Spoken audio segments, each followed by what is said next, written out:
अब देखो क्या किया, देखो एसिड, कोई भी एसिड होता है, एसिड का काम क्या होता है, H+ को रिलीज करना पानी में। अब अगर ये H+ रिलीज कर देगा, इधर देखो ये बिल्कुल न्यूट्रल है, यहाँ से इसने ऐसी बॉन्ड बनी होगी H से, ठीक है, OH ऐसी बॉन्ड बनी रहती है ना, देखो इसको बना के दिखाएं तो COOH कैसा होता है अपन कई बार देख चुके, ऐसा।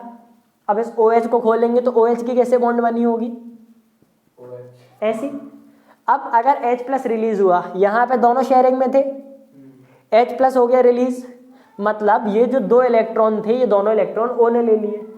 अब O ने 1 इलेक्ट्रॉन एक्स्ट्रा ले लिया तो उसके पास आ जाएगा माइनस का चार्ज, ठीक है, ये समझ में आया।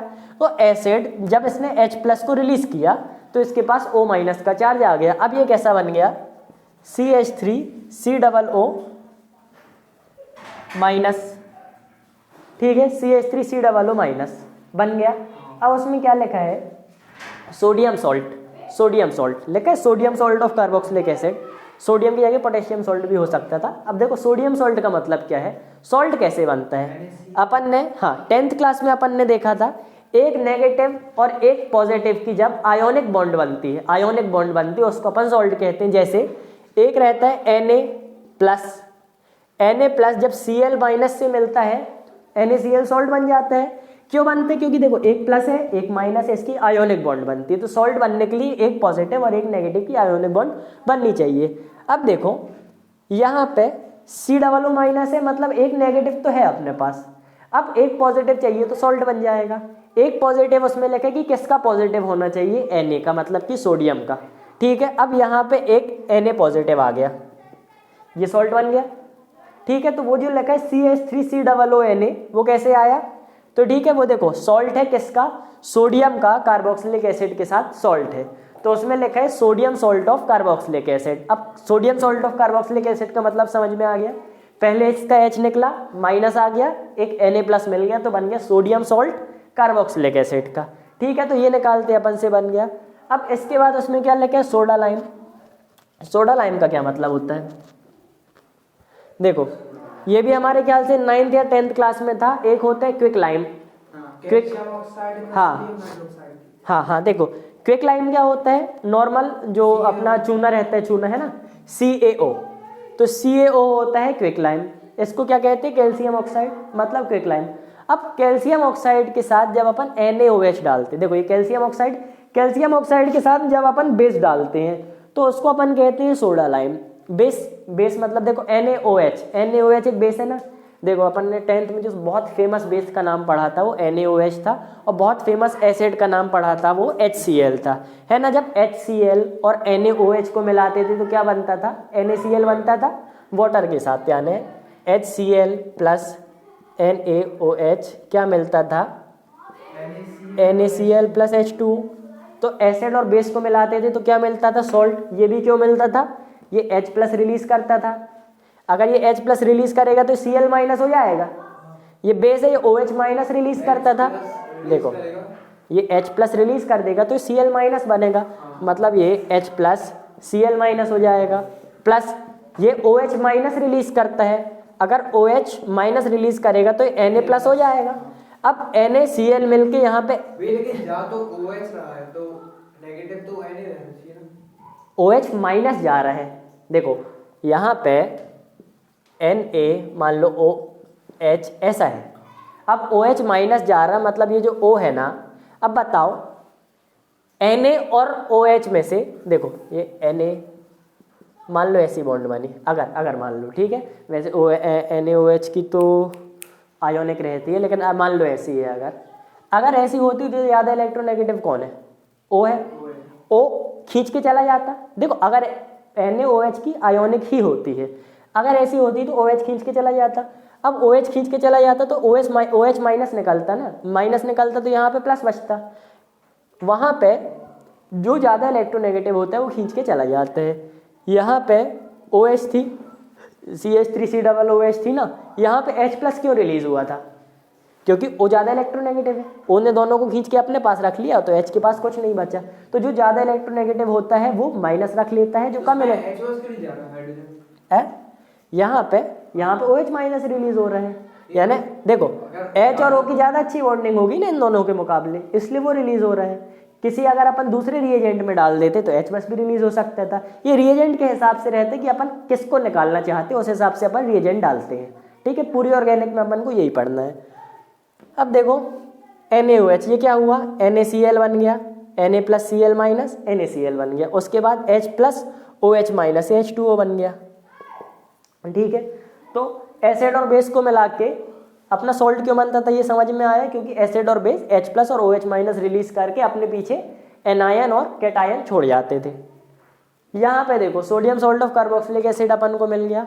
इसके बाद CaO में एक बेस डाला, कौन सा, NaOH, तो CaO में NaOH डाला। अब देखो ये कुछ बनेगा नहीं, यही है CaO में NaOH जब अपन मिला देते हैं, इस पूरे को मिला के अपन कहते हैं सोडा लाइम।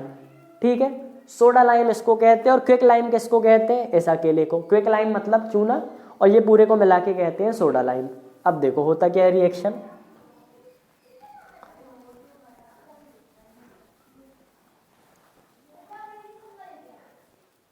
यहाँ पे देखो प्लस क्या लिखना है, सोडा लाइम। सोडा लाइम का यहाँ अपन ने लिखा NaOH CaO। बताओ CaO ऊपर क्यों लिखा और NaOH नीचे क्यों लिखा, CaO ऊपर क्यों लिखा, NaOH नीचे क्यों लिखा। ये केवल कैटलिस्ट का काम कर रहे हैं। मतलब जो अपन ने देखो डाला इकट्ठा, ये डाला पूरा, अपन ने इसके ऊपर ये पूरा डाल दिया। ठीक है, इसके ऊपर ये पूरा डाला, लेकिन रिएक्ट किसने किया, रिएक्ट केवल इसने बस किया, और इसने कैटलिस्ट का काम किया। अब बताओ अगर केवल NaOH डालते तो क्या होता, अगर रिएक्ट ये बस कर रहा है तो केवल इसको भी तो डाल सकते थे, तो रिएक्शन होती नहीं होती। क्यों, क्योंकि देखो केमिस्ट्री की रिएक्शन बहुत ज़्यादा स्पेसिफिक रहती है। तो देखो भले इसका बस काम कराना था, लेकिन डालना अपन को पूरा पड़ गया, है ना। तो ये कर रहे हैं कैटलिस्ट का काम, और ये कर रहे हैं रिएक्टेंट का काम। तो अपन ने जब पूरा डाला, पूरा डालने के बाद ये अपने आप कैटलिस्ट बन गया, और ये बना रिएक्टेंट। तो इसके बाद देखो हुआ क्या, अब ये कार्बोक्सिलिक एसिड है। कार्बोक्सिलिक एसिड में देखो ज़्यादातर, देखो कार्बोक्सिलिक एसिड एक बहुत, यानी समझ लो केमिस्ट्री का बहुत ऊपर का एसिड कहलाए। तो कार्बोक्सिलिक एसिड में तुमको ज़्यादातर डीकार्बोक्सिलेशन देखने को मिलेगी। ठीक है, यहाँ पे भी क्या होता है, डीकार्बोक्सिलेशन वाला ये एक रिएक्शन यही है। इसके अलावा काफ़ी सारे रिएक्शन होते हैं डीकार्बोक्सिलेशन वाले। इधर क्या होते हैं, CO2 हो जाती रिलीज। ठीक है, CO2 रिलीज हो जाती। देखो यहाँ से तुमको इतना पूरा करना है रिलीज,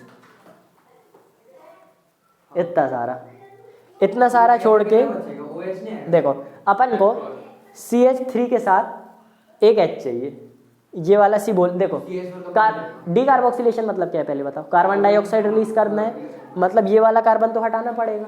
कार्बन डाइऑक्साइड रिलीज करनी तो ये वाला कार्बन हटाना पड़ेगा, तो इसको भी लपेट लिया। बचेगा क्या, CH3 बचेगा। CH3 को एक H और चाहिए ना, एक H कहाँ से मिलेगा, ये आखिरी में लिखा है। तो इतना लंबा ब्रैकेट बना के अपन ने हटा दिया। अब अपने पास आंसर क्या आया, CH4 आ गया प्लस, अब ये कहना क्या है, Na2 यानी 2 Na है, और C के साथ 3 O है, तो अपने पास आ गया Na2CO3। समझ में आई ये वाली रिएक्शन, जितने ऑक्सीजन में जितने Na, हाँ सबको अपन ने जोड़ दिया। ऐसे नहीं होगा 2 Na 2 Na, नहीं 2 Na अलग चीज होती है। 2 Na मतलब Na के 2 मोल, और यहाँ पे अगर Na2 इधर लिखा है मतलब ये रिएक्ट करके कुछ ना कुछ कंपाउंड बनाए हैं। वो पहले से इसमें दिया रहता है, अगर 2 Na होता तो 2 Na होता तो कहाँ दिया रहता, 2। देखो अगर यहाँ पे 2, यहाँ 2 होना अलग चीज। अब तुम लोग को मूल वाला चैप्टर अभी नहीं पढ़ाया गया इसलिए नहीं पता है। यहाँ 2 होना मतलब इसकी 2, जैसे मान लो एक हाथ है और एक हाथ है, तो ये होगा 2 हाथ। लेकिन अगर अपन ने आगे 2, जैसे ये यहाँ पे 2 लगा है, तो मतलब दोनों हाथ को मिलके कोई कंपाउंड बना है, तो ये दोनों अलग अलग चीज है ना। हाँ बॉन्ड में, केमिकल बॉन्डिंग में। और यहाँ पे अगर 2 पीछे रहता मतलब केवल 2 मोल है, अलग अलग है। हाँ 2 अलग अलग है। अभी अगली वाली रिएक्शन में समझ में आएगा। ये वाली एक बार पढ़ो फिर से, Na+2 है, Na प्लस Na+2 Na+, उसको उठा वहां से, नहीं उठाई। बकवास बोल नहीं रहा है।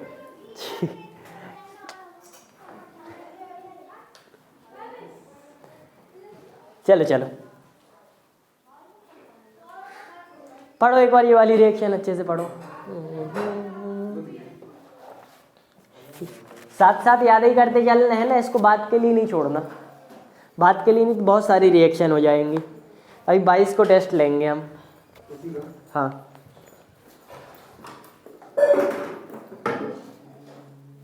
सब रिएक्शन दोगे, रिएक्शन बस देंगे। उसका रिएक्शन हम लोग कराएंगे। अच्छा बताओ, अब भी बताया था कार्बन डाइऑक्साइड बाहर हो रही, इसको डीकार्बोक्सिलेशन बोलते हैं, है ना। कार्बन डाइऑक्साइड एलिमिनेशन भी कह सकते हैं, कार्बन डाइऑक्साइड एलिमिनेट हो रही ना वहाँ से, तो कार्बन डाइऑक्साइड एलिमिनेशन भी कह सकते हैं। अब पिछले वाले वुड्स रिएक्शन में अपन ने देखा था कि जो अपन ने लिया था उसका डबल होकर रिएक्टेंट बन रहा था, क्योंकि वैसे एक और स्पीशीज जुड़ जा रही थी। यहाँ पे देखो जो अपन ने लिया, जैसे इथेनोइक एसिड लिया, लेकिन अपने प्रोडक्ट में बन रहा है मिथेन। इथेनोइक एसिड लिया लेकिन प्रोडक्ट में बन रहा है मिथेन, क्योंकि एक सी कार्बन डाइऑक्साइड के साथ रिलीज हो जाता है। तो इसका जो आंसर आएगा उसमें रिएक्टेंट के मुकाबले एक कार्बन कम होगा। ठीक है, इसके आंसर में रिएक्टेंट के मुकाबले एक कार्बन कम होगा। समझ में आई ये वाली रिएक्शन? चलो बेटा ये याद होगा, ये सोडा लाइम वगैरह क्या है, और उसके अलावा वो याद हो गया, इसमें कैटेगरी CaO बस रहेगा ना। CaO बस है, इकट्ठा लिखोगे तो भी चलेगा। ठीक है, चलो एक हाँ एग्जाम्पल नहीं होते इसके, एग्जैक्ट रिएक्शन ही याद करनी रहती है। अब रुको, याद ही करनी पड़ती है, वही तो, इसमें कोई कॉम्प्लेक्सिटी नहीं है कि कैसा आ जाएगा, अलट पलट क्या, नहीं, रिएक्शन याद करो, रिएक्शन आनी है बस। चलो इसका याद करने में तो भी चलेगा।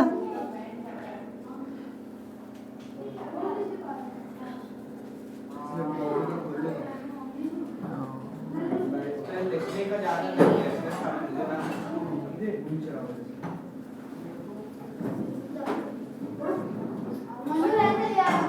चलो बताओ क्या आएंगे। Laddu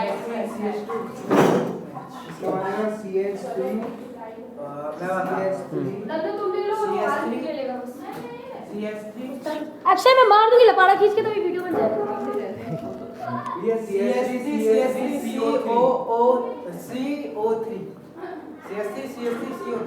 CH3 NaCO3। हाँ देखो क्या बोल रहा था, बिल्कुल सिंपल। क्या करना है अपन को, कार्बन डाइऑक्साइड रिलीज करनी है, मतलब ये CO2 तो रिलीज होगी। ठीक है, कार्बन डाइऑक्साइड रिलीज करके ऐसा नहीं कि CO2 वहाँ से निकलेगी, कार्बन डाइऑक्साइड यहाँ से हटानी बस है। अब वो दूसरे फॉर्म में बन के निकल रही, ठीक है, तो CO2 तो पक्का से निकलेगी। तो यहाँ से अपन ने लाइन खींचना शुरू कर दी। अब अपन को क्या चाहिए, केवल एक H चाहिए, ये अपन आखिरी वाला ले लेते हैं। तो अपन ने यहाँ से खींच दिया, एक स्क्वायर बना दिया। अब ये क्या है, CH3 CH2, मतलब ये ऐसा बने CH3 और C, 2 H, एक H और चाहिए इसको, वो H अपन को मिल जाएगा यहाँ से। तो मतलब CH3 मिल गया, मतलब इथेन मिल गया। अब इथेन के अलावा क्या मिला अपन को, Na के 2 हैं, देखो Na के 2 कहाँ गए रे, अरे COOH लिखे यार, मैं भी तो वही तो CH भी है। माइनस Na प्लस, हाँ यहाँ Na2CO3 हाँ, तो अब Na2CO3 मिल गया।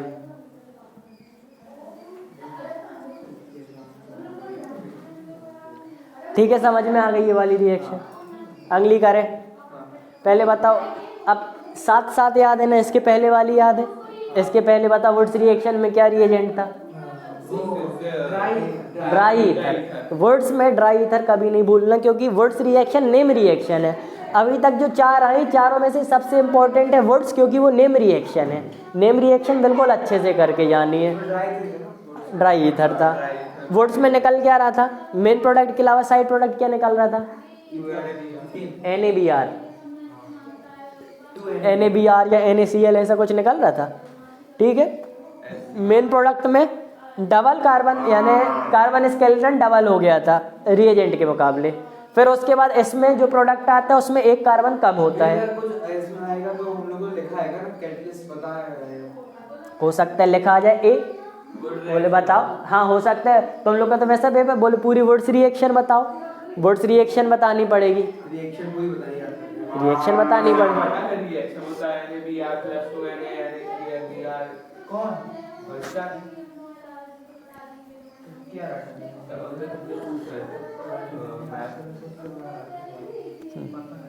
रिएक्शन में रटना ही है। समझना नहीं है कुछ, बस हम वो ज़्यादा से ज़्यादा क्या कर सकते हैं, स्क्वायर वगैरह बना के बता सकते हैं कि यहाँ से निकाल लो, बाकी इसमें नहीं है ज़्यादा कुछ समझने का। चलो 4 रिएक्शन हो गई अपनी, 5वीं रिएक्शन पे आ जाओ। अब देखो फिर से नेम रिएक्शन आ गई, कोल्ब्स इलेक्ट्रोलिसिस। कोल्ब्स इलेक्ट्रोलिसिस, अब इसका तो मैकेनिज्म भी दिया है, अब इसको अच्छे से देखना पड़ेगा। ठीक है, इस रिएक्शन में देखो, इस रिएक्शन में सबसे अच्छी बात क्या है, सबसे पहले इसके पहले अपन ने क्या लिया था, sodium salt of carboxylic acid लिया था, इसमें भी अपन को sodium salt of carboxylic acid लेना। अब देखो सोडियम और पोटेशियम वही है ना, एस ब्लॉक के नीचे नीचे है, यानी एक के सोडियम है, क्या था वो कौन सा था, हेलिना की रब से फरियाद, तो हेलिना में ना है सोडियम Na, उसके नीचे की यानी के पोटेशियम का, तो ऊपर नीचे दोनों को ले सकते, ऊपर वाले में भी नीचे वाले में भी। तो देखो उसमें भी sodium salt of carboxylic acid लिया था, इसमें भी अपन को सोडियम सॉल्ट लेना है कार्बोक्सिलिक एसिड का। ठीक है, अब देखो ये वाली तो थोड़ी सी समझानी ही पड़ेगी। सबसे अच्छी बात इसमें देखो एक है, नाम क्या है इसका, कोल्ब्स इलेक्ट्रोलिसिस नाम है। इलेक्ट्रोलिसिस मतलब क्या होता है, अपन ने 10th क्लास में पढ़ा था ना, वो पानी रखते हैं, फिर एक जगह एनोड रहता है, एक जगह कैथोड रहता है, तो अपन को मालूम है रखते पानी है, तो अपन को वाटर तो पता ही है, इलेक्ट्रोलिसिस तो पानी ही में होती है, तो वाटर अपन को पता है। अब वाटर के अलावा इसमें कोई रिएजेंट नहीं डालना है, तो सबसे मस्त बात इसकी ये है कि इसमें रिएजेंट नहीं डालना है। अब समझ में आए, इसमें अपन को रिएजेंट डालना ही नहीं है, तो इसमें याद करने का खास है नहीं, इसमें फ्री के नंबर मिलेंगे। थोड़ी सी इलेक्ट्रोलिसिस देखो, इलेक्ट्रोलिसिस क्या होती है, यहाँ पे देखो 10th क्लास का रिवाइज करा रहा बस। एक ऐसा अपने पास कंटेनर रहता था, कंटेनर में होता था पानी, यहाँ पे था एनोड, एक था कैथोड। ठीक है, उसके बाद एनोड कैथोड पहचानते कैसे थे, ऊपर यहाँ लगी रहती थी बैटरी। मतलब पॉजिटिव टर्मिनल कौन सा, नेगेटिव टर्मिनल कौन सा, नेगेटिव बड़ा छोटा वाला नेगेटिव, बड़ा वाला पॉजिटिव। नेगेटिव साइड क्या जाते हैं, इलेक्ट्रॉन, तो यहाँ से अपन ने कर दिए इलेक्ट्रॉन।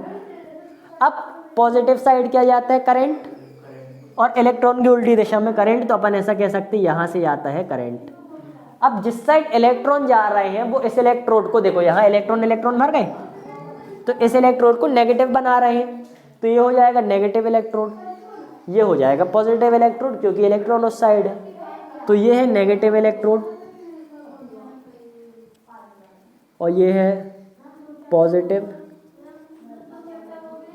इलेक्ट्रोड। अब यहाँ पे देखो नेगेटिव इलेक्ट्रोड को बोलते क्या है, कैथोड।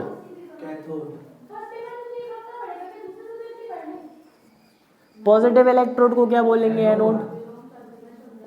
अब देखो कैथोड और एनोड तो पक्का है, एक चीज है, लेकिन नेगेटिव आयन को क्या बोलते हैं। अगर बैटरी उल्टी रख देंगे तो पता नहीं चलेगा, तो बैटरी अगर उल्टी रख देंगे तो बड़ा वाला इस साइड आ जाएगा ना, तो सारी चीजें उल्टी हो जाएंगी। अब बताओ नेगेटिव आयन को क्या कहते हैं। देखो नेगेटिव इलेक्ट्रोड को कहते हैं कैथोड। इलेक्ट्रोड मतलब ये मेटल है ना, ये वाला मेटल, ये मेटल, इसको कहते हैं कैथोड। अब बताओ नेगेटिव आयन को क्या कहते हैं। अरे वो तो अब देखो कैटायन नहीं कहते, यहाँ पे एनायन कहते हैं। देखो सही में तुम लोग सच में नाक कटवाते हो या कुछ ही नहीं। आयन मतलब क्या होता है, आयन मतलब क्या होता है, देखो कोई चीज Na न्यूट्रल है, Na न्यूट्रल है, Cl भी न्यूट्रल है। इधर देखो Na न्यूट्रल, Cl भी न्यूट्रल। Na के बिल्कुल आखिरी ऑर्बिटल में एक इलेक्ट्रॉन रहता है, उस इलेक्ट्रॉन को जब अपन आयोनाइज कर देंगे, हटा देंगे, तो एक इलेक्ट्रॉन गया, तो यहाँ पे कौन सा चार्ज आ जाता है, प्लस का। Cl माइनस में 7 इलेक्ट्रॉन रहते हैं, तो वो शेल में एक इलेक्ट्रॉन ले लिया, तो ये Cl माइनस हो जाता। मतलब ये Na जो पहले न्यूट्रल था बन गया Na प्लस, कैसे, आयोनाइजेशन होके। Cl से Cl माइनस बन गया इलेक्ट्रॉन गेन होके। तो अब पहले न्यूट्रल था, अब बन गया आयन। ये भी पहले न्यूट्रल था, अब बन गया आयन। आयन मतलब क्या, जिसमें भी प्लस या माइनस का चार्ज हो उसको अपन कहते हैं आयन। अब इसमें जो पॉजिटिव आयन रहता है उसको अपन कहते हैं कैटायन। ठीक है, तो पॉजिटिव आयन को कहते हैं कैटायन और नेगेटिव को कहते हैं एनायन। अब देखो यहाँ पे नेगेटिव इलेक्ट्रोड को कैथोड कहते थे, लेकिन नेगेटिव आयन को कैटायन नहीं कहते, एनायन कहते हैं। पॉजिटिव इलेक्ट्रोड को एनोड कहते थे, लेकिन पॉजिटिव आयन को अपन कैटायन कहते हैं। अब ऐसा क्यों है? तो देखो, सबसे पहले यहाँ बहुत सारे इलेक्ट्रॉन हैं और यहाँ इलेक्ट्रॉन की कमी है, मतलब ये इलेक्ट्रॉन ले रहा है वहाँ पे डाल रहा है। तो इसके पास बहुत सारे इलेक्ट्रॉन हैं, तो ये यहाँ पे इलेक्ट्रॉन बांटेगा, मतलब दो हिस्से अपन ने बांट लिए, तो इस हिस्से में इलेक्ट्रॉन बांटे जा रहे हैं, इस हिस्से में इलेक्ट्रॉन बांटे जा रहे हैं और इस हिस्से में इलेक्ट्रॉन छीन लिए जा रहे हैं। देखो इलेक्ट्रॉन का फ्लो ऐसा है ना इस साइड को, मतलब यहाँ से भी इलेक्ट्रॉन का फ्लो ऐसा होगा कि यहाँ से खींच के वहाँ डालो, यहाँ से खींच के वहाँ डालो। तो अब यहाँ पे इलेक्ट्रॉन बांटे जा रहे हैं, तो यहाँ पे कौन आएगा? यहाँ पे Na+ आएगा कि Cl- आएगा? बताओ। देखो Cl- क्यों आएगा? अगर इलेक्ट्रॉन बांटे जा रहे हैं उसके पास तो ऑलरेडी इलेक्ट्रॉन है, तो Na+ आएगा। यहाँ पे Na+ आया क्योंकि देखो इलेक्ट्रॉन बांटे जा रही है, Na+ है। अगर इसको एक इलेक्ट्रॉन मिल जाए तो ये न्यूट्रल हो जाएगा, तो Na+ यहाँ पे आएगा। अब Cl- यहाँ पे आएगा, क्यों? क्योंकि इससे अगर एक इलेक्ट्रॉन खींच लिया गया तो ये न्यूट्रल हो जाएगा, इससे एक इलेक्ट्रॉन खींचा तो ये न्यूट्रल, इसको एक इलेक्ट्रॉन मिला तो ये न्यूट्रल, तो ये इधर पे आएगा और ये वाला इधर पे आएगा। अब बताओ, ये इधर पे गया, इसी कारण इसको कहते हैं अपन कैटायन। ठीक है, कैटायन जो कैथोड के पास जाए और एनायन जो एनोड के पास जाए। अब समझ में आ गया कि ये कैथोड है, तो नेगेटिव आयन को एनायन क्यों कहते हैं? क्योंकि नेगेटिव आयन यहाँ जाता है एनोड के पास और पॉजिटिव आयन कहाँ आता है? कैथोड के पास, इसलिए इसको कैटायन कहते हैं। मतलब जो आयन कैथोड के पास आता है वो कैटायन, जो आयन एनोड के पास आता है वो एनायन। ये वाली चीज़ क्लियर है बिल्कुल? ठीक है, ये समझ में आया। अब देखो आयन क्लियर हो गया, कैथोड एनोड, कैटायन एनायन सब अपना क्लियर हो गया। अब देखो इलेक्ट्रोलिसिस कर दिए। सबसे पहले अपन इसमें रिएक्टेंट क्या लेते हैं?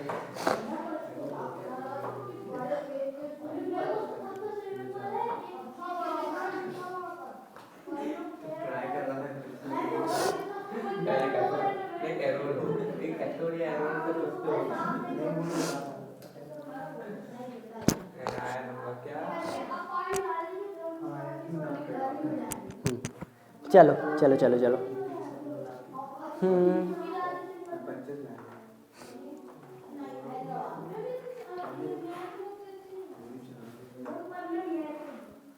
चलो अब देखो अपने पास क्या लेना है। सबसे पहले रिएक्टेंट क्या लेना है, वही बताया जो पिछले वाले में रिएक्टेंट लिया, इसमें भी वही रिएक्टेंट लेना है, मतलब sodium salt of carboxylic acid.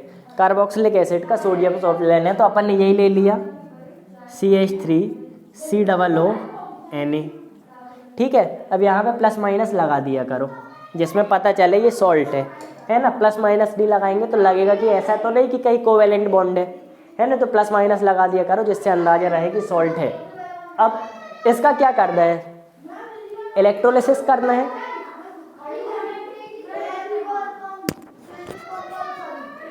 अरे कम हल्ला करो यार, एक ये लक्ष्य भी कर रहा है।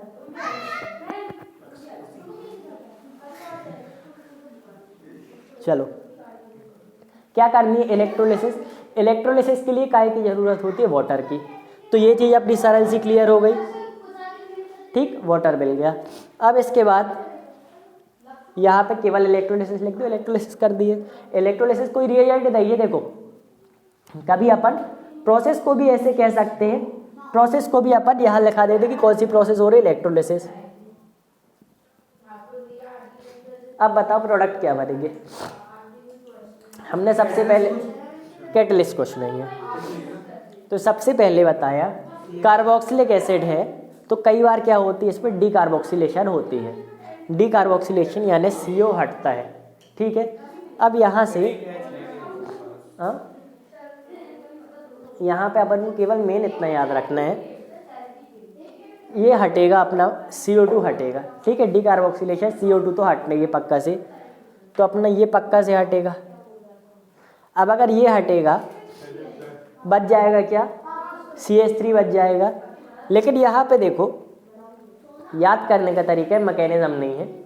यहाँ पे देखो आखिरी मैच था NaOH वाले में, आखिरी मैच था, इसमें आखिरी मैच नहीं है। उसमें आखिरी मैच था, इसमें आखिरी मैच नहीं है। मतलब अब Na2CO3 तो रिलीज नहीं होगा, है ना, उसमें आखिरी में H था तो डायरेक्ट CH4 मिल रहा था, इसमें आखिरी में H नहीं है, तो इसमें क्या होगा, कुल इतना याद रखो CH3 था, यहाँ से CO2 वगैरह हट गई, तो मतलब यहाँ से अपन ने काट दिया। अपने पास क्या बचा, CH3 का फ्री रेडिकल बचा, एक CH3 बच गया। अब एक बार और ऐसा ही हुआ होगा, है ना, अब एक बस थोड़ी होगा, एक बार और हुआ होगा ना, तो अपन के पास CH3 का फिर से एक रेडिकल आ गया होगा, फिर इन दोनों रेडिकल को अपन ने जोड़ दिया, तो ये बन गया अपना प्रोडक्ट।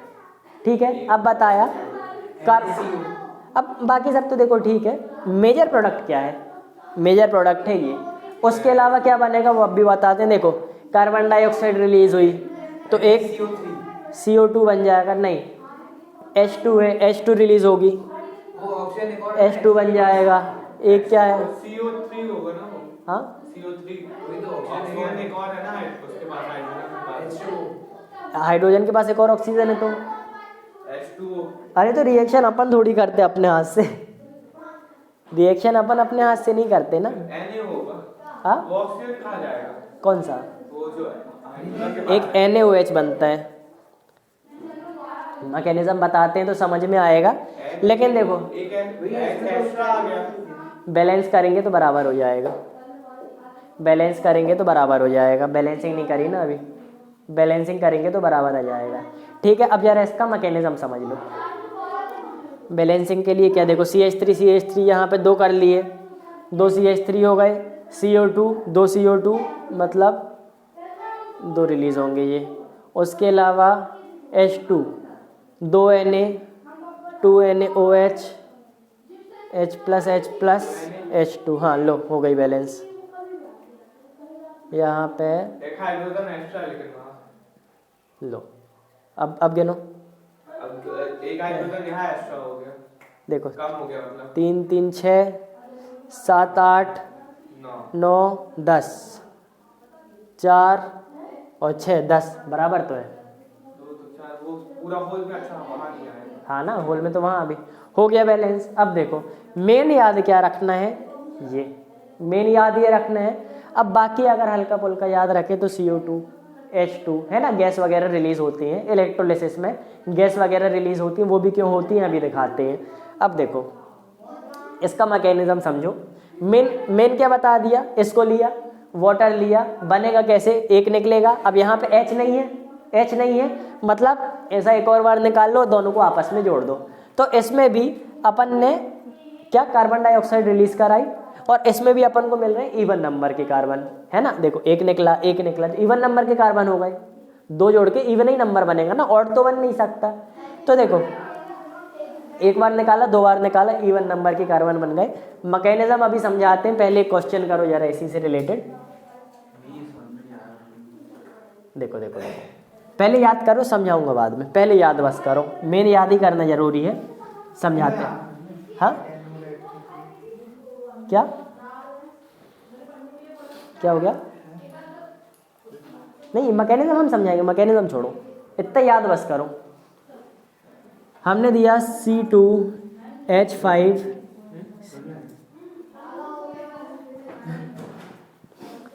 ये कहाँ से लिया, देखो इसमें समझना नहीं, याद करना पड़ेगा, ये कहाँ से लिया, यही वाला पिछली रिएक्शन में लिखा था, मतलब कार्बोक्सिलिक एसिड से जब अपन एल्केन बनाते हैं तो अपन ये लेते हैं sodium salt of carboxylic acid, फिर अपन को क्या करनी है, इलेक्ट्रोलिसिस करनी, कोल्ब्स इलेक्ट्रोलिसिस नाम है प्रोसेस का। अब इलेक्ट्रोलिसिस करनी तो वाटर की ज़रूरत तो होगी, H2 की ज़रूरत थी, ठीक है, उसके बाद अपन ने इलेक्ट्रोलिसिस करी। अब इलेक्ट्रोलिसिस करी तो बना क्या, पिछली बार अपन ने कैसा बनाया था, यहाँ से कार्बन डाइऑक्साइड रिलीज करानी है, मतलब अपना जो स्क्वायर चालू होगा यहाँ से स्क्वायर चालू होगा, पिछली याद करने का तरीका है, कुल स्क्वायर चालू यहाँ से होगी, क्योंकि इस C को तो अपन को इंक्लूड करना नहीं, क्योंकि कार्बन डाइऑक्साइड रिलीज करनी है, मतलब डीकार्बोक्सिलेशन तो होनी है, ये बात पक्की है। तो यहाँ से अपना स्क्वायर चालू हो जाएगा, रेक्टेंगल चालू हो जाएगा। अब इसके बाद अब इथाइल लगा दिए, कुछ भी लगा सकते हैं ना वहाँ, और तो कुछ भी लगा सकते हैं। पिछले में कैसा था, देखो पिछली वाली लिखते ऊपर तब समझ में आएगा, C2H5 COO minus Na plus NaOH CaO, ठीक है। ये इस पे क्या था अपना, इस पे यहाँ से लिया, आखिरी वाले H तक अपन ने निकाल दिया, तो अपने पास क्या आया C2H6 आया प्लस Na2CO3 आ गया, सीधे बन गया। अब इसमें भी अपन सोचते कि अच्छा वैसे ही सीधा बना ले, काम बन जाए। इस पे अपन यहाँ तक आ रहे थे, लेकिन आखिरी में O है, आखिरी में H है नहीं। बनाना क्या है, एल्केन बनाना है, तो यहाँ पे H रहता तो अच्छा रहता, लेकिन H है नहीं, तो यहाँ पे अब अपन को याद आ जाएगा कि अच्छा स्क्वायर नहीं बनाना है ना, याद आ जाएगा कि हाँ स्क्वायर नहीं बनाना है। तो अपन क्या करेंगे, इस स्क्वायर को यहीं पे छोड़ो। केवल इतना करने से यहाँ पे अपन को क्या मिला था, C2H5 का फ्री रेडिकल, C2H5 का फ्री रेडिकल मिला था जो इस वाले H से जुड़ गया था। यहाँ पे अपन को C2H5 का फ्री रेडिकल तो मिला, यानी जिसको बॉन्ड बनानी है, लेकिन यहाँ पे H मिला नहीं।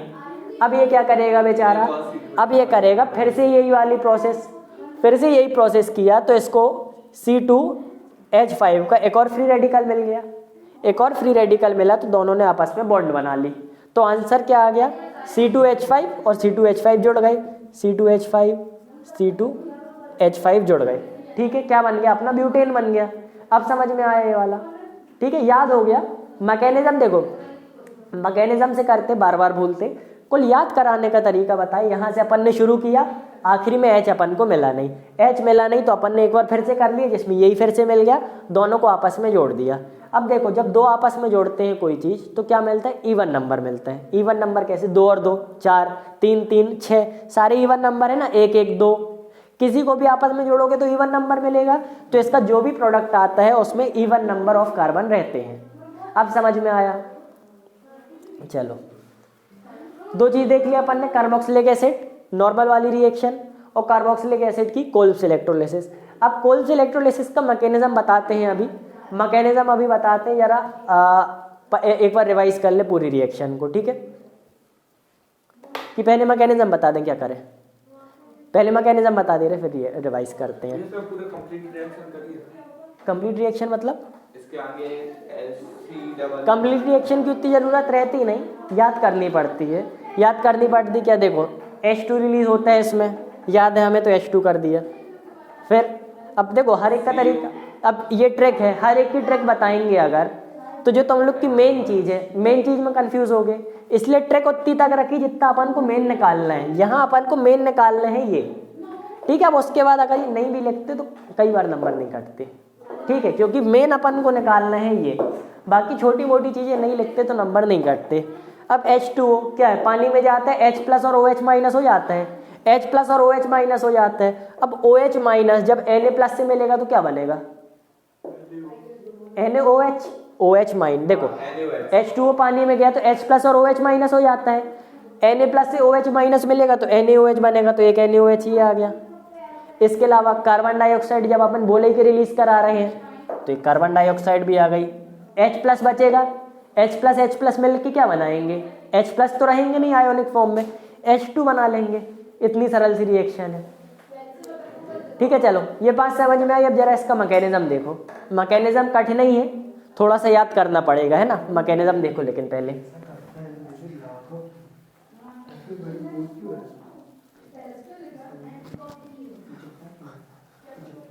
और पता इसको ज़्यादा डिटेल में समझने की कोशिश नहीं करना, नहीं तो कंफ्यूज होते रहोगे। इसको को याद करने के तरीके से जो जो शॉर्ट ट्रिक बता रहे हैं उससे याद करते चलो बस।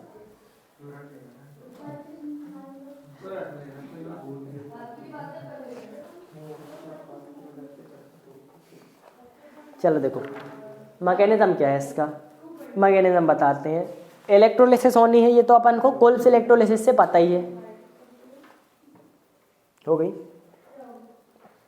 देखो इलेक्ट्रोलिसिस होनी है, ये अपन को कहाँ से पता है, कोल्ब्स इलेक्ट्रोलिसिस से पता ही है, ठीक है, अच्छे से पता है। अब देखो अपने पास क्या था, CH3 COO माइनस और Na प्लस ये था, और क्या था H2O।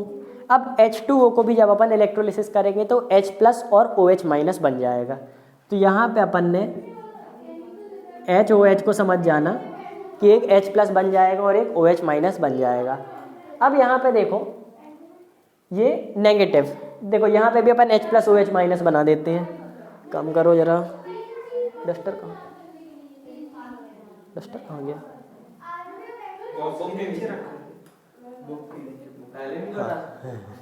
चलो चलो देखो देखो HOH के बाद में समझते। सबसे पहले बताओ CH3COO माइनस ये किधर पे जाएगा, इधर जाएगा कि इधर जाएगा? उधर जाएगा। किधर? लाइन इधर। हाँ। ठीक, क्यों? क्योंकि ये माइनस है, माइनस वाला यहाँ पे जाएगा जिसमें ये इसको कर दे न्यूट्रल। अब जब ये यहाँ पे गया तो ये क्या करेगा, इसका नेगेटिव चार्ज खींच लेगा। नेगेटिव चार्ज खींच लेगा तो ये क्या बन जाएगा, देखो सबसे पहले इसकी बात कर रहे हैं, इसका नेगेटिव चार्ज खींच लिया मतलब अपन करेंगे माइनस ई माइनस, एक इलेक्ट्रॉन खींच लिया तो अपन ने माइनस ई माइनस कर दिया, एक इलेक्ट्रॉन हटा लिया तो ये क्या बन गया CH3COO free radical. Free radical बन गया यहाँ पे। फ्री रेडिकल मतलब अब इसके पास एक इलेक्ट्रॉन बचा है बॉन्डिंग के लिए, सामने से कोई आके अगर एक इलेक्ट्रॉन लाके शेयरिंग करेगा तो शेयर हो जाएगा। अब देखो इसका थोड़ा सा स्ट्रक्चर बड़ा करके अपन देखते हैं, CH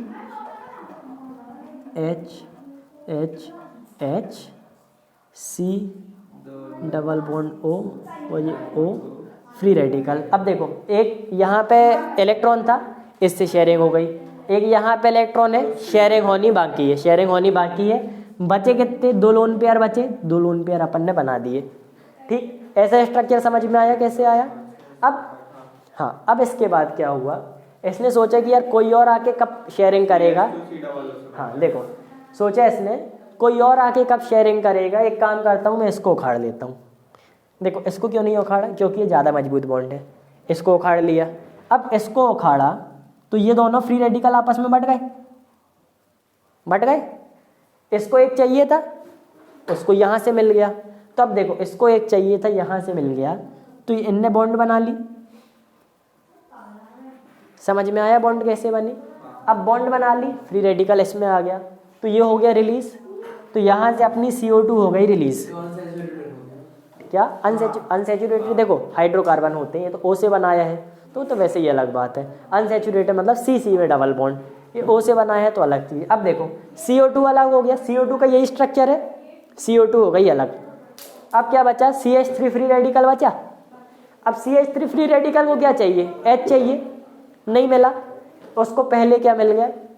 ऐसी और भी प्रोसेस हुई होंगी, सेम प्रोसेस यहाँ पे भी हुई होगी।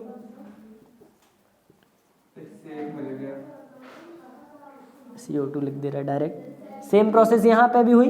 एक इसको यहाँ से मिल गया, इसने आपस में बना ली बॉन्ड, आपस में बॉन्ड बनाई तो क्या हो गया C2H6 मीथेन, इथेन बन गया। समझ में आया इथेन कैसे आया? आगे ये वाला समझ में।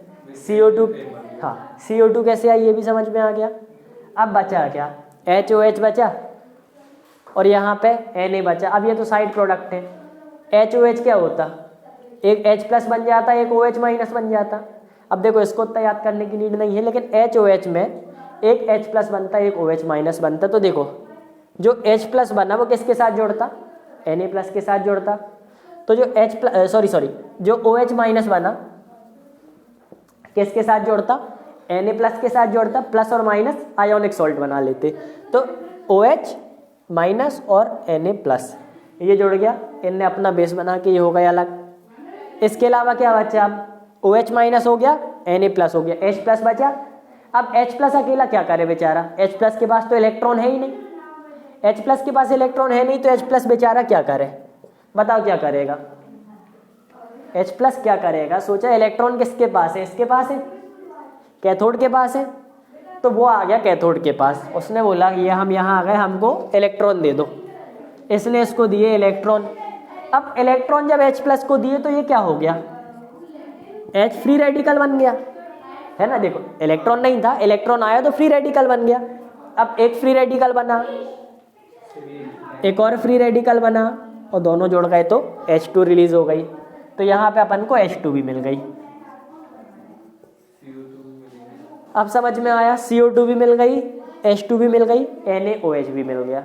ठीक है, अब बोलने की बात यह है कि जब इसको यहाँ पे फ्री रेडिकल मिल गया था, H+ को फ्री रेडिकल मिल गया, इससे क्यों नहीं जुड़ा, इससे जुड़ जाता है ना, इससे भी जुड़ता है, माइनर प्रोडक्ट बनता है, उसको अपन को नहीं देखना है। ठीक है, जो मेजरली दिखता है ये रिएक्शन होने के बाद मेजरली दिखता है ये। अब थोड़ी बहुत तो CH4 भी बना होगा, थोड़ा बहुत मीथेन भी बना होगा, जिस ये जुड़ गया होगा जिसमें, लेकिन मेजरली कौन सा, ये वाला बना। तो याद रखना है इस वाले को।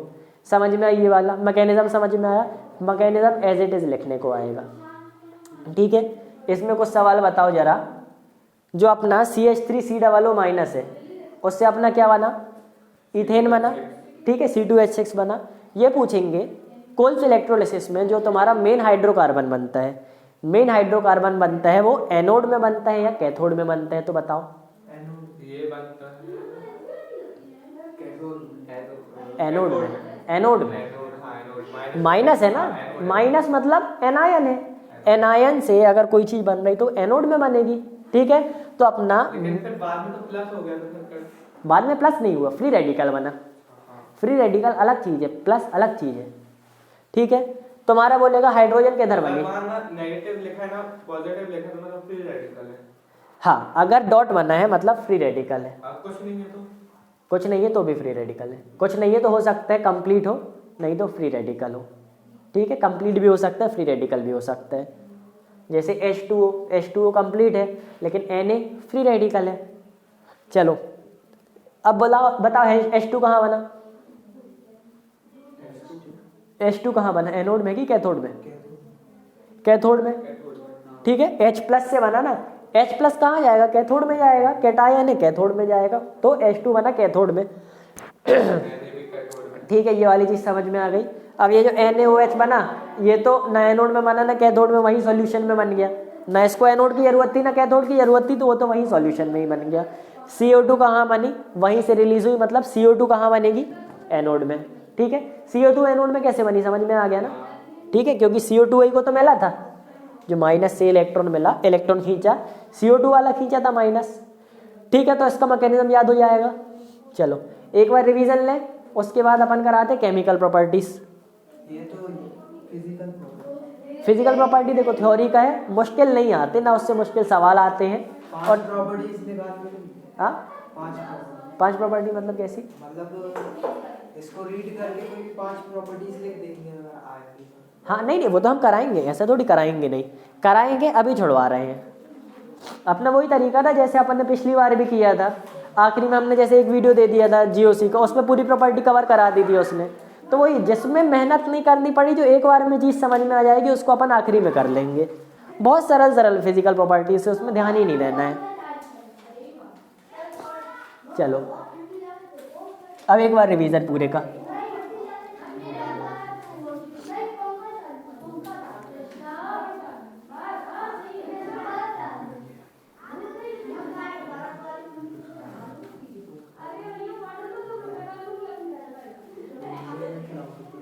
आज तारीख कितनी है, आज है 18 नहीं, डेट भी नहीं डाली यार, 17 डाली। हाँ कितने बजे, 15 मिनट।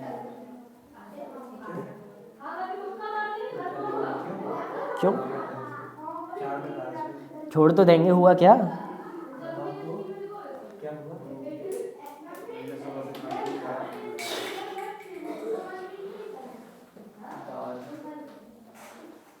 अरे घर में थे तो भी,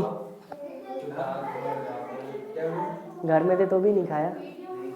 चलो पीटीएम की थी टेंशन थी, जैसे यार बैठा रहा चुपचाप। चल तारीफ हुई तो भी। चलो अब देखो, सबसे पहले क्या देखा था अपन ने, मेथड ऑफ प्रिपरेशन बन रहा है किसकी, एल्केन की, मतलब बनाना अपन को क्या है, एल्केन बनाना है। सबसे पहले किससे देखी, देखो केवल ओरल रिवीजन करा रहे हैं। सबसे पहले किससे अपन ने देखी, अनसैचुरेटेड हाइड्रोकार्बन से। अनसैचुरेटेड हाइड्रोकार्बन में अपन ने क्या करना है, बॉन्ड तोड़ना है, हाइड्रोजन लगाने हैं। तो हाइड्रोजन लगाने के लिए हाइड्रोजन चाहिए। एक रिएक्टेंट हो गया अपना अनसैचुरेटेड हाइड्रोकार्बन, एक रिएक्टेंट अपना हो गया हाइड्रोजन। उसके बाद अपन को किसकी हेल्प चाहिए, कैटलिस्ट क्या होगा, प्लेटिनम, पैलेडियम और निकल। इन 3 कैटलिस्ट की हेल्प से अपन ने हाइड्रोजन लगा दिया उसमें, सीधे आंसर आ गया। ठीक है, अब इसमें बाई प्रोडक्ट कुछ बना नहीं है ना, बॉन्ड टूटी हाइड्रोजन लगा, बाई प्रोडक्ट कुछ बना नहीं। एक अपन ने हाइड्रोकार्बन से देख लिया। फिर उसके बाद क्या आया था, एल्काइल हैलाइड से। एल्काइल हैलाइड मतलब क्या होता है, जिसमें कार्बन स्केलेटन के साथ अपना एक हेलोजन जोड़ा हो, तो इसको कहते हैं अपन एल्काइल हैलाइड। अब एल्काइल हैलाइड में क्या हुआ, एल्काइल हैलाइड में CH3Cl था, उस पर अपन को क्या जोड़ना है, CH3 के साथ एक H जोड़ना है। H जोड़ना है तो अपन को H2 लेना पड़ेगा, तो अपन ने CH3Cl के साथ डाला एक H2। फिर क्या किया, Cl तोड़ा, H2 को आधा आधा किया, तो H और Cl को मिला के HCl बना दिया और वो वाला H इसमें जोड़ दिया। ठीक है, इसमें अपन ने रिएजेंट क्या लिए थे, जिंक लिया था और HCl लिया था। ठीक है, जिंक और HCl लिया था तो अपना प्रोडक्ट आ गया। इसमें बाई प्रोडक्ट भी बना HCl, वो तो सरल है, अपन को याद भी हो गया, तो है ना, उसको छोड़ने की नीड नहीं है। फिर इसके बाद एल्काइल हैलाइड से जो अगली रिएक्शन थी वो थी सबसे इंपॉर्टेंट रिएक्शन, क्या नाम था उसका, वुड्स रिएक्शन। वुड्स रिएक्शन में क्या लिया अपन ने, एक CH3 लिया, मान लो CH3Cl लिया, है ना, एक एल्काइल हैलाइड लिया, फिर बीच में ले लिए 2 Na और फिर बगल में एक और एल्काइल हैलाइड ले लिया। फिर अपन ने दोनों एल्काइल यानी दोनों हैलाइड को Na के साथ निकाल दिया, तो NaCl या NaBr के 2 मॉलिक्यूल मिल गए, और जो 2 CH3 थे, दोनों CH3 आपस में मिला के बॉन्ड बना लिए। तो वुड्स रिएक्शन में जब 2 बार रिएक्शन करनी पड़ रही है, आपस में बॉन्ड बना रहे हैं, तो इसमें क्या मिले अपन को, इवन नंबर ऑफ कार्बन मिले। फिर एल्काइल हैलाइड वाली हो गई, इसके बाद क्या थी, कार्बोक्सिलिक एसिड वाली। कार्बोक्सिलिक एसिड से भी 2 रिएक्शन कराई। कार्बोक्सिलिक एसिड से क्या लेते, कार्बोक्सिलिक एसिड में सबसे पहले 2 चीज़ याद करवाई, क्या होगा, डीकार्बोक्सिलेशन होगा।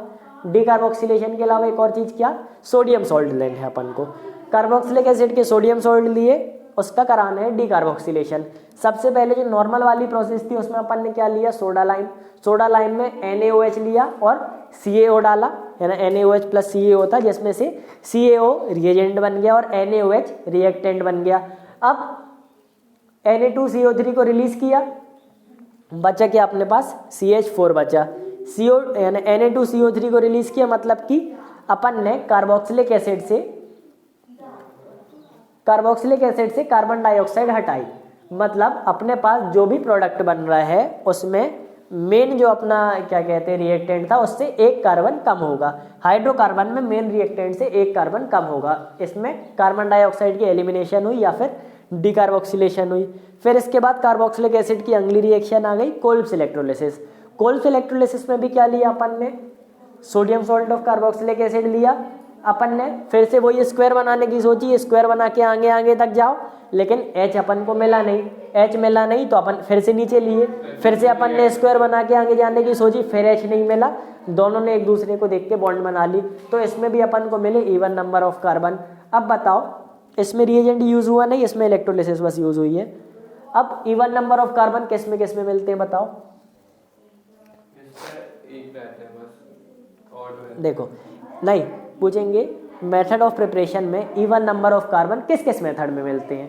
तो अपने पास 2 नेम रिएक्शन है, एक वुड्स हो गई और एक कोल्ब्स हो गई।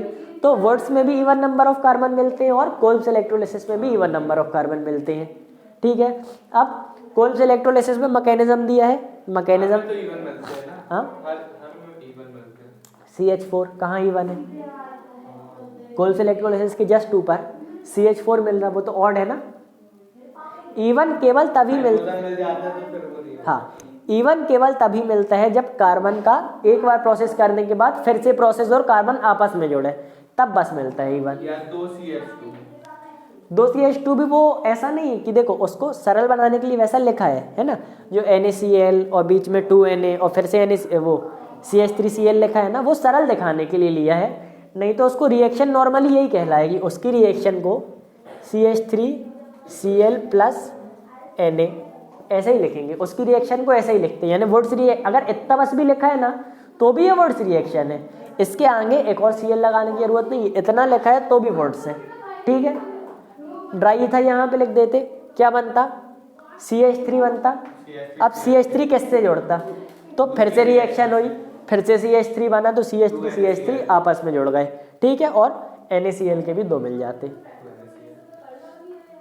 चलो इतनी समझ में आ गई, याद हो जाएंगी। कल क्लास चालू करने से पहले छोटा सा इसी का टेस्ट ले लेंगे। ठीक है, कुछ नहीं करना, याद ही बस करना, किताब पढ़ के अपने आप समझ में आती है रिएक्शन। अब अपन पढ़ते हैं केमिकल प्रॉपर्टीज। हाँ,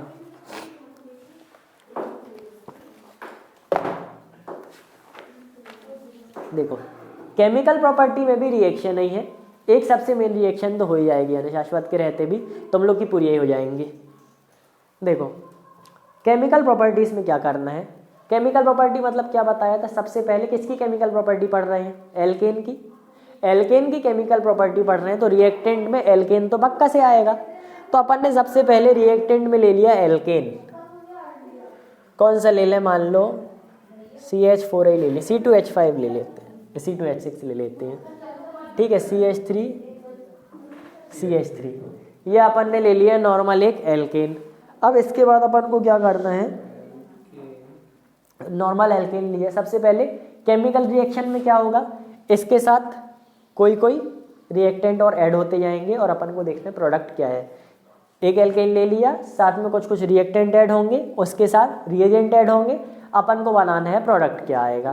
तो देखो सबसे पहले अपन को दिया है हेलोजन के साथ रिएक्शन। हेलोजन के साथ रिएक्शन, हेलोजन क्या होता है, हेलोजन क्या होता है, हाइड्रोजन का वो तो हाइड्रोजिनेशन होता है। हेलोजन क्या होता है, अरे हेलोजन मतलब ग्रुप 17, FCl-Bri है ना, हेलोजन मतलब ग्रुप 17। तो अपन को सबसे पहले रिएक्शन पढ़ाई है हेलोजिनेशन, मतलब हेलोजन अब इसमें जुड़ेगा। हेलोजन कौन सा ले लें, देखो हमने बताया F और I को छोड़ दिया करो, देखो F सबसे ज़्यादा रिएक्टिव है और I सबसे कम रिएक्टिव है, तो अपन को बीच के दोनों लेके चलने हैं। एक अपना हो गया Br और एक हो गया Cl, तो यहाँ पे अपन Cl2 ले लेते हैं, ठीक है। इसमें कैटलिस्ट Hv क्या लगा है, क्या वो छोड़ा, क्या क्या पूछो ना पूछो। कैटलिस्ट हेलोजिनेशन में Hv लगा है, क्या होता है हेलोजिनेशन अभी, अरे अभी पढ़ाने तो दो, हमें लगा पुराना कुछ। HV मतलब होता है सनलाइट। चलो अपन ने क्या लिया, एल्केन लिया। एल्केन के साथ पहला रिएक्शन किसके साथ पढ़ रहे हैं, हेलोजन के साथ, तो अपन ने Cl2 ले लिया। Cl अकेला क्यों नहीं लिया, Cl अकेला रहता ही नहीं है ना, मॉलिक्यूलर फॉर्म में रहेगा ना Cl2 के फॉर्म में, Cl अकेला अपन ने नहीं लिया। अब अपन को करानी है इसकी रिएक्शन, इसमें कोई कैटलिस्ट नहीं डलता, बस इसमें अपन को क्या, सनलाइट चाहिए। सनलाइट को अपन कैसे रिप्रेजेंट करते हैं, H न्यू से, ठीक है, न्यू है न्यू, ठीक है। सनलाइट को अपन ऐसे रिप्रेजेंट करते हैं। H न्यू मतलब क्या होता है, अब ये सेकेंड चैप्टर में था, सेकेंड चैप्टर में था प्लैंक्स कांस्टेंट जब अपन पढ़ रहे थे, प्लैंक्स कांस्टेंट याद है कुछ, सेकेंड चैप्टर यानी ये कवर नहीं किया था, थोड़ा सा बस बता दिया था हमने जनरली। E एक क्वांटा था, E एक क्वांटा था, देखो सॉरी एक क्वांटा था, क्या उसको कहते थे, फोटोन। फोटोन की कुछ एनर्जी रहती थी, तो energy E is equal to H nu, ये पढ़ते थे। ये न्यू मतलब क्या है, फ्रीक्वेंसी, H प्लैंक्स कांस्टेंट है, न्यू है फ्रीक्वेंसी, तो ये H न्यू हो गई एनर्जी। ये एनर्जी कहाँ से आ रही है, मान लो सन से आ रही है, ठीक है। ये वाली रिएक्शन सनलाइट में हो जाती है, सबसे बड़ी बात तो ये सनलाइट में हो जाती है, मतलब बहुत ज़्यादा हीट नहीं चाहिए, सनलाइट में ये रिएक्शन हो जाती है। या तो अपन H न्यू लिख सकते हैं, H न्यू ना लिखना हो तो अपन ऐसा साइन भी बना सकते हैं। ये किसका साइन है, ये साइन है हीट का, ठीक है। H न्यू सनलाइट, ये हीट मान के चलो। तो देखो H न्यू अपन ने लिख लिया। अब क्या होता है इसमें, CH3 है, इससे अपन को बनाना है क्या, अब क्या बनाना है वो नहीं आएगा। मेथड ऑफ प्रिपरेशन में एल्केन बना रहे थे, इससे क्या बनाना है वो नहीं आएगा, काय से बनाना है ये आएगा, एल्केन से बनाना है। अब यहाँ कुछ भी बन जाए, लेकिन बनाना अपन को एल्केन से है। इस रिएक्शन में होता क्या है, इसका थोड़ा सा स्ट्रक्चर बना रहा, सी, देखो क्या हुआ, HCl रिलीज हुआ, फिर से अपन ने स्क्वायर बना दिया, HCl रिलीज हुआ, बचा क्या, ये Cl बचा, यहाँ पे जुड़ गया, हाँ, तो CH3 CH2 और यहाँ Cl जुड़ गया प्लस HCl। सिंपल सी रिएक्शन समझ में आ गई, हाँ लिख सकते हो, तो बताया, ठीक है। स्क्वायर बनाया, रेक्टेंगल बनाया, HCl निकाल, हाँ HCl आपस में जुड़ गया, Cl यहाँ पे आ गया, सिंपल रिएक्शन। अब बताओ ये अपन ने इससे करी, अब अपने पास अगर ये होता, ये दिया होता, देखो ये हो गया पहला स्टेप, अब ये तो हो गई। अब जब रिएक्शन हो रही है और उसमें मान लो बहुत सारे HCl है, सॉरी बहुत सारे Cl2 है, अगर रिएक्शन में लिमिटेड Cl2 है तो ये बस बनेगा। अगर Cl2 एक्सेस में है, एक्सेस मतलब अनलिमिटेड, यानी मान लो अनलिमिटेड है, काफ़ी सारे जितने चाहिए उससे ज़्यादा है। अब यहाँ पे एक और रिएक्शन होगी तो फिर से Cl2 आएगा, Cl2 को फिर से एक ये देखेगा, ये भी एक्सेस में होंगे, Cl2 को फिर से ऐसा देखा यानी C2H6 देखा, फिर से Cl2 को इथेन देखा तो फिर से उसने ये बनाया, किसी और को भी ये इथेन देखा फिर से उसने वो बनाया।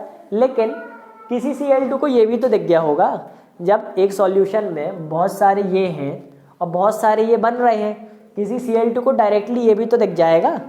तो अब देखो जिस Cl2 को डायरेक्टली ये दिख गया उसमें क्या हुआ, पहले वो बनाए CH3 CH2 Cl, किसको देखा Cl2 को, सनलाइट तो थी ही। अब क्या होगा इसमें, यहाँ से अपन ने क्या किया, देखो ये Cl नीचे लो, एक मिनट रुकना, यहाँ H Cl H, ठीक है। हाँ ये H को अपन ने यहाँ ले लिया इस क्या अपना रेक्टेंगल बनाने के लिए। अब यहाँ देखो रिलीज क्या कर रहे हैं, HCl, अपन ने यहाँ से फिर से HCl कर दिया रिलीज, HCl ही रिलीज होगा, HCl रिलीज हुआ, क्या बचा बताओ क्या बचा,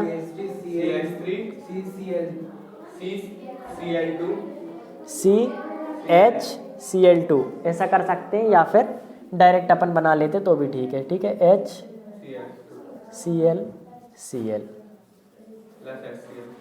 ठीक है प्लस HCl। अब देखो बहुत सारे Cl2 को ये देखा, उनने ये देखा है बनाया, अब किसी को ये भी दिख गया होगा, अब क्या करेंगे 3, तो यहाँ CH3, यहाँ पे Cl H plus Cl H new, यहाँ से बनाया ये क्या बन गया CH3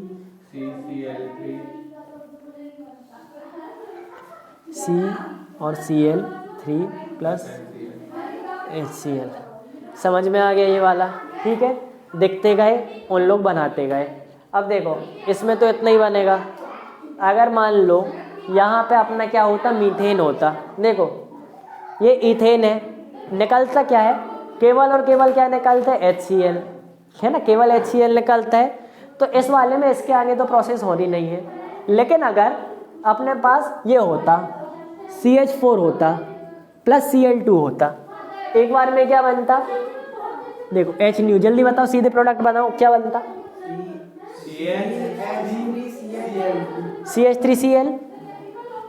CH3Cl बनता प्लस HCl, ठीक है। अब ये देखता तब देखो CH3Cl को Cl2 देखा, H न्यू की प्रेजेंट में क्या बना CH2 हाँ और Cl2 प्लस HCl। अब ये देखा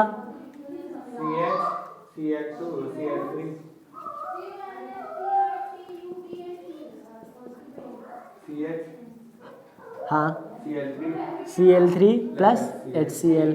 अब वो देखा, अब देखो पिछली वाली 3 स्टेप के बाद टर्मिनेट हो रही थी क्योंकि निकलना HCl बस है। अब इसमें देखो और H है नहीं, इस C के पास 3 Cl होगा और यहाँ CH3 है तो और H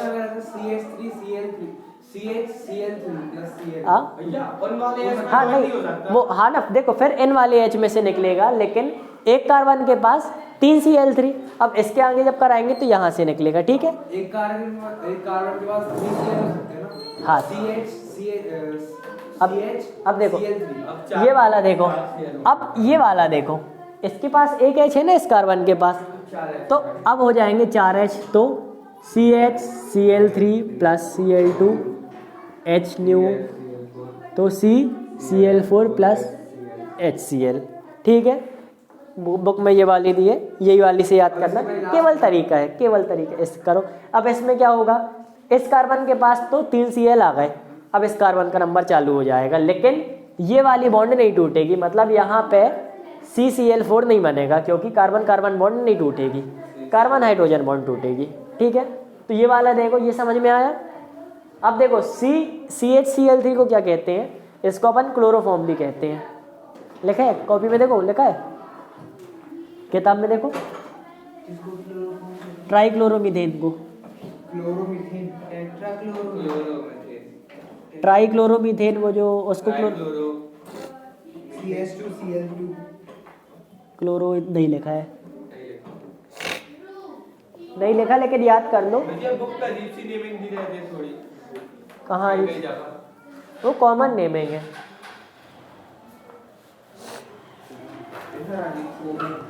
कॉमन नेमिंग होगी, दिखाओ। ये अजीब देखो इथाइल पेंटेन कॉमन नेमिंग है, पेंटेन में इथाइल जोड़ा है, इथाइल पेंटेन, या फिर 1 इथाइल पेंटेन हो सकता है। इथाइल पेंटेन तो कॉमन नेमिंग भी नहीं है। इथाइल मिथाइल पेंटेन, हाँ नंबर नहीं दिया तो कॉमन नेमिंग समझ लिया करो। मेन IUPAC है, ज़्यादा क्वेश्चन IUPAC से आते हैं। चलो ये वाला समझ में आ गया। इसका मैकेनिज्म भी है, तुमको जानना है तो तुम चले जाओ। इसका मैकेनिज्म पढ़ते हैं अब, कितनी देर पढ़ोगे? बस 10 मिनट और।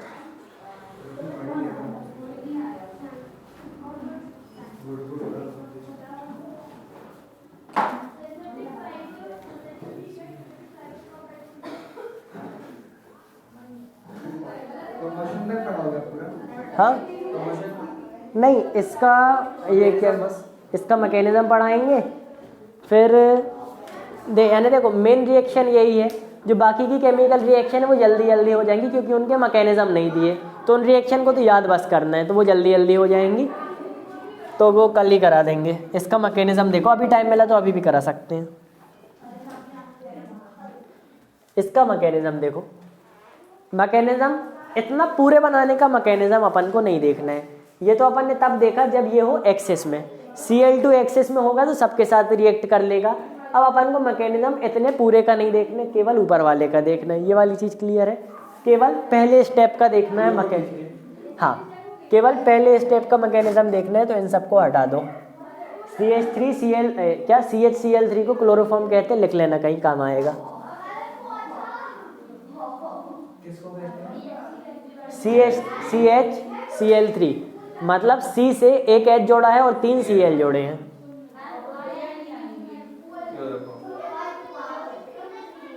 क्लोरोफॉर्म वही ना, वो जो सुंघाते हैं, बेहोश हो जाते हैं।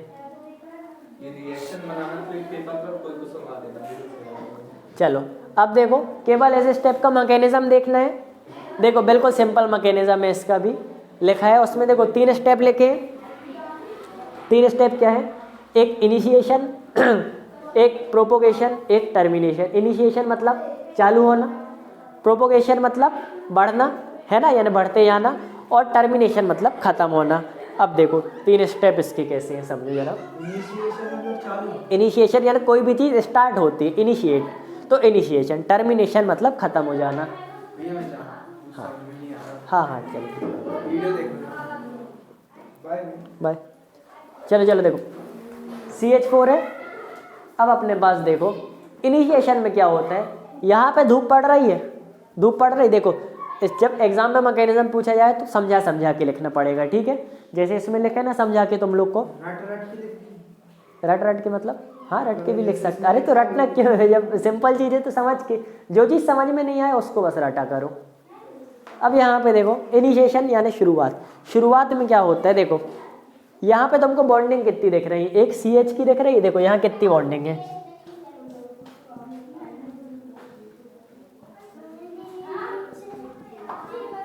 कितनी बॉन्डिंग दिख रही है? एक CH की है और एक ClCl की है।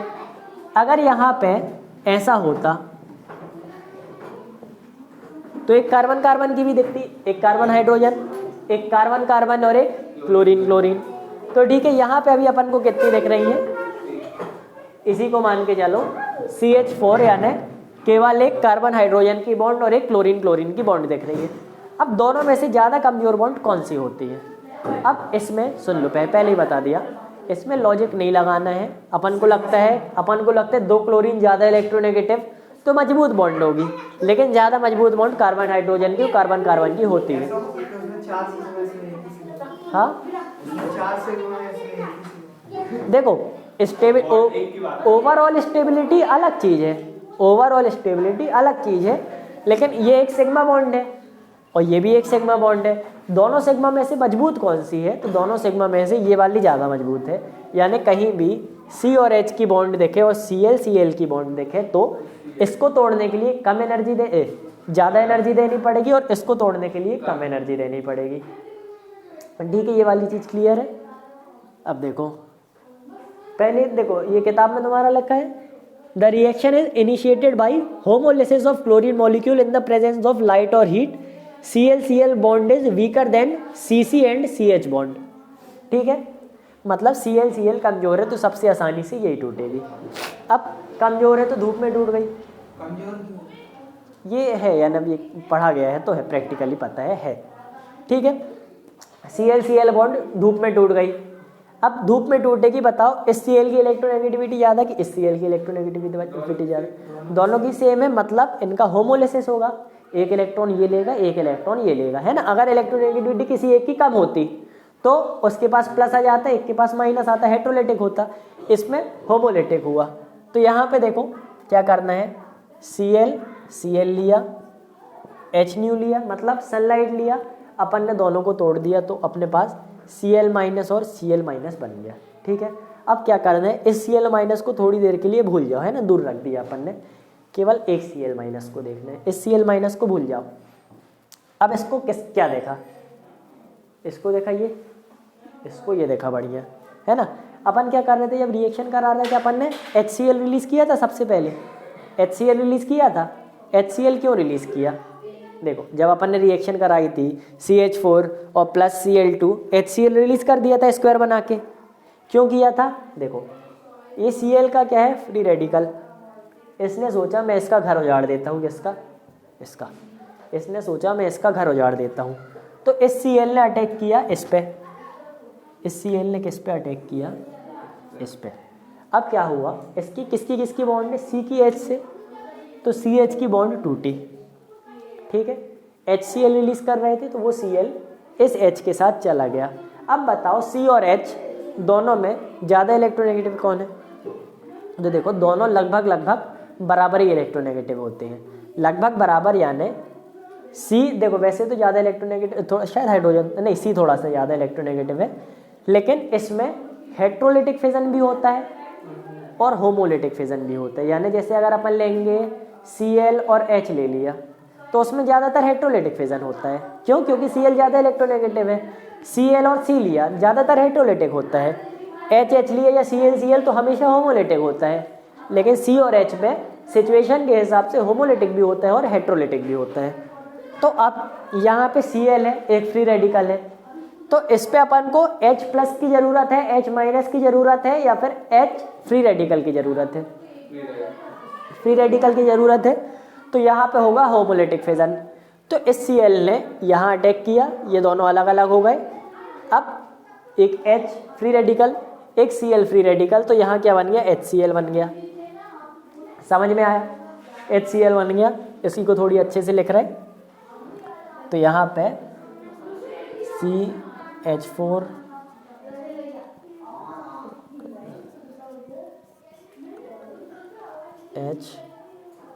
HCl plus CH3 dot.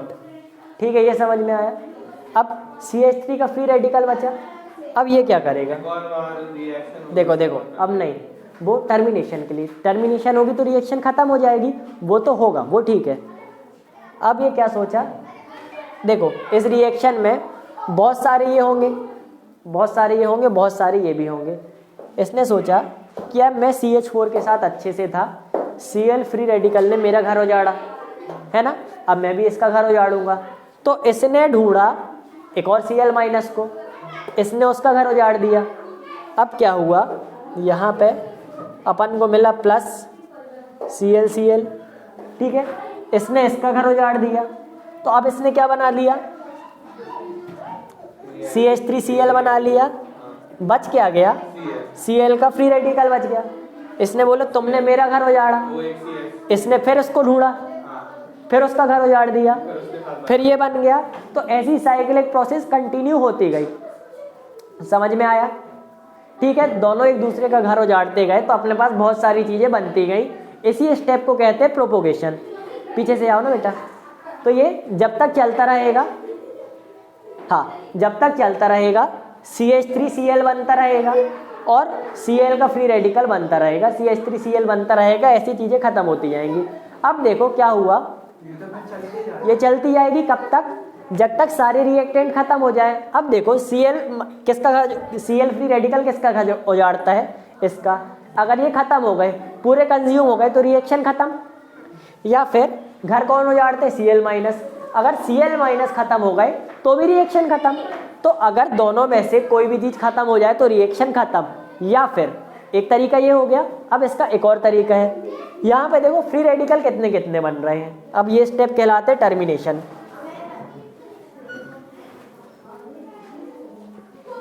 Free radical कितने कितने बन रहे हैं बताओ। एक अपना Cl का फ्री रेडिकल बना CH3 का और एक CH3 का, यहाँ लिख लो Cl का फ्री रेडिकल और CH3 का फ्री रेडिकल। अब इनके कॉम्बिनेशन बना लो। देखो क्या हुआ, एक सॉल्यूशन में बहुत सारी रिएक्शन चल रही थी, देखो देखो बहुत सारी रिएक्शन चल रही थी एक कंटेनर में, तो बहुत सारे फ्री रेडिकल इकट्ठे हो गए, Cl के भी और CH3 के भी। तो अब दोनों के कॉम्बिनेशंस पॉसिबल हैं। CH3 को क्या क्या मिल सकते हैं, एक और CH3 मिल सकता है, कंटेनर के अंदर तो बहुत सारे होंगे। तो एक प्रोडक्ट बन गया अपना CH3। देखो देखो एक ये बन गया, इस Cl को एक और Cl मिल सकता है तो एक प्रोडक्ट ये बन जाएगा।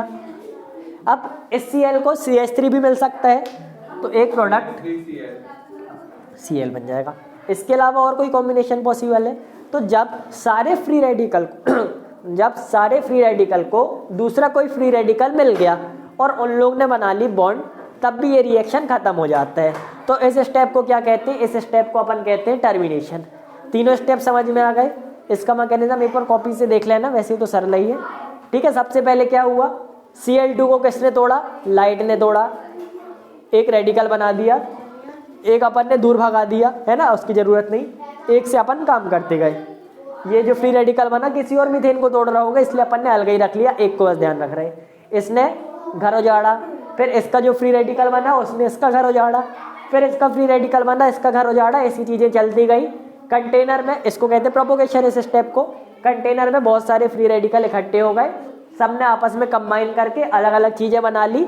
जब सारे फ्री रेडिकल खत्म हो गए तो अब रिएक्शन आगे बढ़ नहीं सकती, तो इस स्टेप को कहते हैं टर्मिनेशन। ठीक है, आ गया समझ में, चलो।